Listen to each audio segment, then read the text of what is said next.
So today we are going to discuss about process states.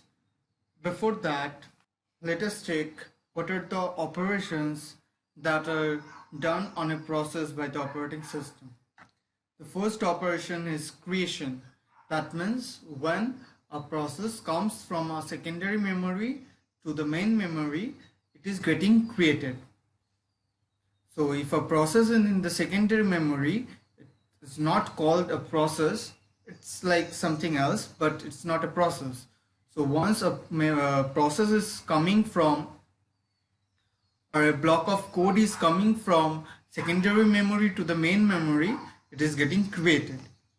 Now the second execution is, or the second operation is scheduling. That means a process is going to move from a ready state to the run state, which we are going to discuss. It is nothing but it is as simple as it means that it is moving from a ready state, that means it is ready to get executed, to executable stage. When a computer is having a lots of process within it to get executed, what the OS is going to do, it is going to pick up one process and it's going to run it. So this is done in the scheduling state. Now moving to the executing state, that is, which means that it is going to get executed and then it is going to use the CPU time and the IO time, and then it is going to get killed or get terminated, which is the next state, that is killing or deleting a process. That means we don't record the process, then we kill it or delete it. Now a process generally requires 2 parts to execute a whole thing,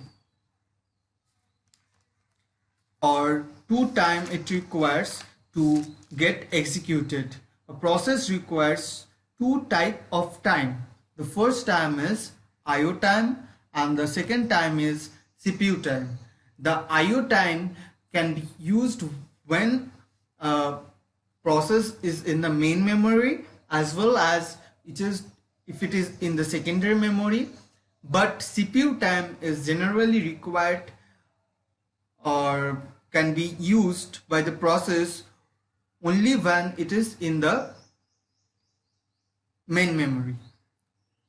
Now let's check the process state diagram, that is from start stage to the completion stage.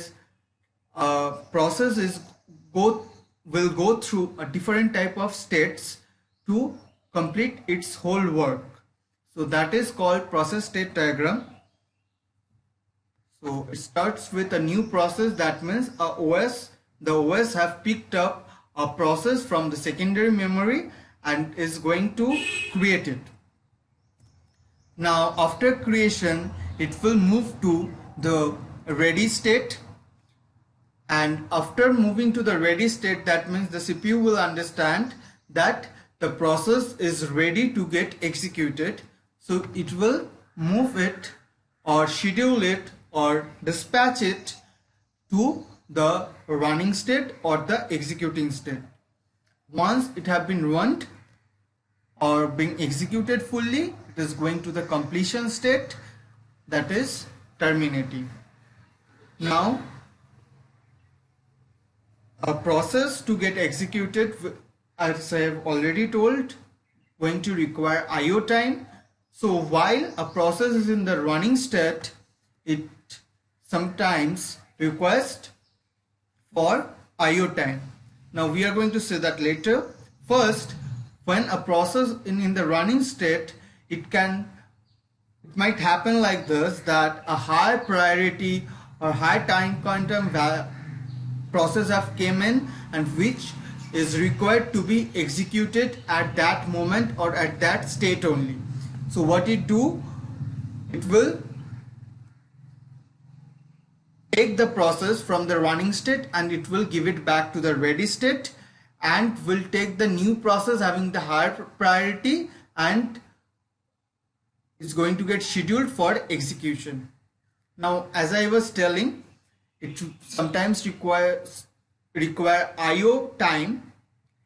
The process which requires more IO time is called IO bound process. Process which is going to require more CPU time is known as CPU bound process. So once a process is in the running state, it might require to use IO time to execute it. So suppose say a printer is required to print the whole thing, so it is going to get a IO request. So IO will request the running state to give the process because it requires it, so it will move to the wait or the block state.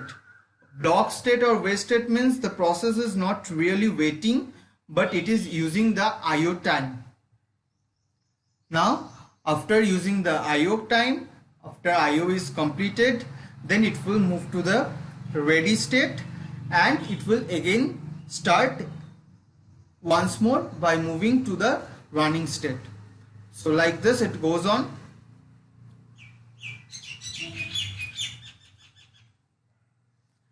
And sometimes it might happen like this, that the process while moving to the IO means it have completed the IO, but it cannot, or the ready queue is full, so it moves to the suspended wait state.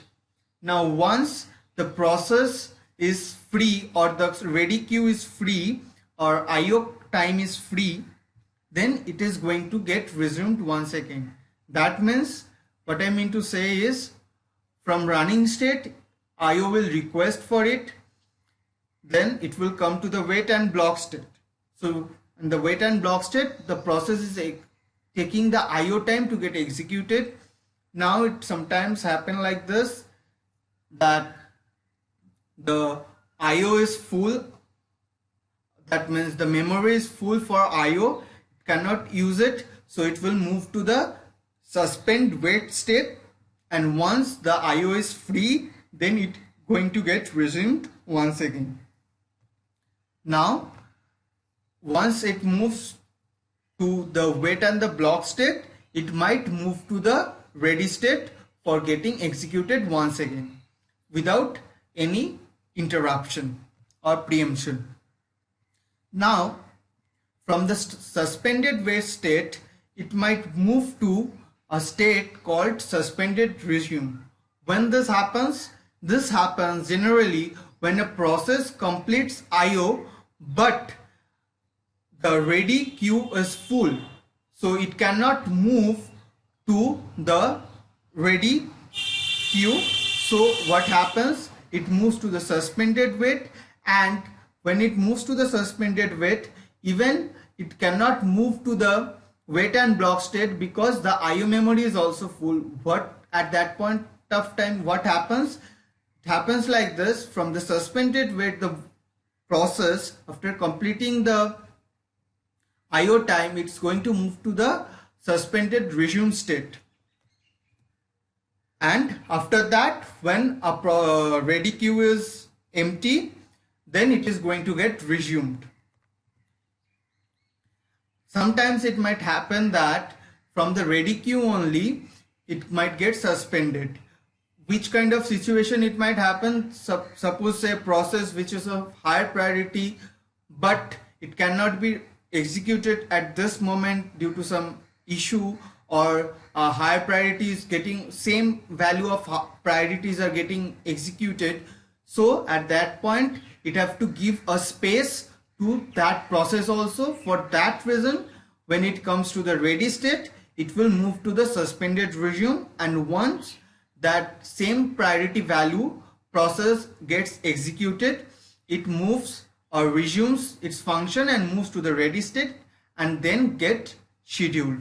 So ready state then gets suspended, move to the suspend resume state, and then again goes back to the ready state. So this is the total process state diagram. That means a new process is created, then after creation it moves to the ready state, then it is scheduled, and then it goes to the running state. If a more priority based process comes, then it moves to the ready state once again. But if it's request for IO, then it moves to the wait and block state. After completing, it moves to the ready state. Now there are some situations which might arise in some of the OS. For example, if the OS is or the ready queue is full or the IO is full, then what happens when it moves to the running state? It moves to the wait and block state for the IO request, then it gets suspended. Once the IO memory is empty, it again gets resumed and then move to the ready state.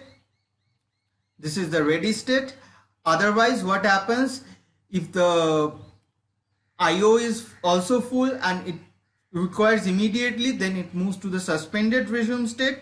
That means a process which has already completed IO, but it can still get suspended because the wait and block state cannot send it back to the ready state because the ready state is already full, and it cannot keep it because a higher priority process is coming to get executed. So it moves to the suspended wait state and it goes to suspended resume state. When the ready queue is empty, the process gets resumed and it works on. And it sometimes might happen that the ready queue is full and a new process of higher priority is going to come, and it have to show a space for it, that we have a space. So for that reason, from the ready state, a process can move to suspended resume state, and after the process is going to get run once it gets resumed. Now this whole thing is being taken care by the scheduler and the scheduling algorithm, and there are basically three types of scheduler which takes care of these things. First one is LTS, which is known as long-term scheduler.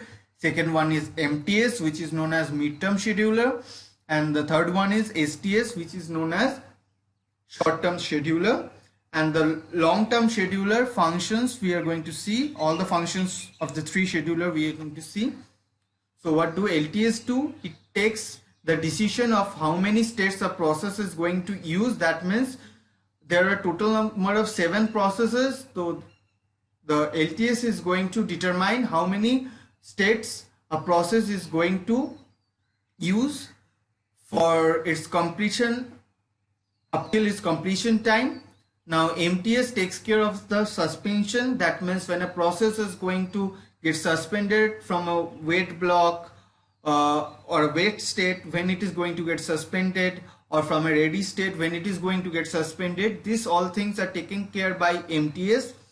And the scheduling part, that is from the process moving from ready to the run state or the running state, is taken care by the STS.